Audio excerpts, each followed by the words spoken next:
تاریخ نے سکندر اور چنگیز خان جیسے فاتح دیکھے مگر وہ دل فتح نہ کر سکے، مگر ایک نام ایسا آیا جس نے دلوں پر حکومت کی، علی ابن ابی طالب۔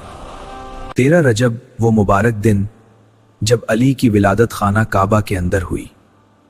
رسول اللہ صلی اللہ علیہ وسلم نے خود علی کی پرورش فرمائی، بچپن ہی سے حق کے ساتھی تھے۔ صرف 10 برس کی عمر میں علی نے اسلام قبول کیا۔ ہجرت کی رات علی تلواروں کے سائے میں نبی صلی اللہ علیہ وسلم کے بستر پر سو گئے۔ خندق میں عمرو بن عبدود نے للکارا اور علی آگے بڑھے۔ چند لمحوں بعد زمین پر صرف ایک نام گونجا، علی۔ خیبر کے قلعے پر جھنڈا علی کو دیا گیا۔ مرحاب غرور سے میدان میں آیا مگر علی کے وار سے شکست کھا گیا۔ در خیبر اٹھا اور لوگ سمجھ گئے یہ اللہ کی مدد تھی۔ نبی صلی اللہ علیہ وسلم نے فرمایا، میں علم کا شہر ہوں اور علی اس کا دروازہ ہیں۔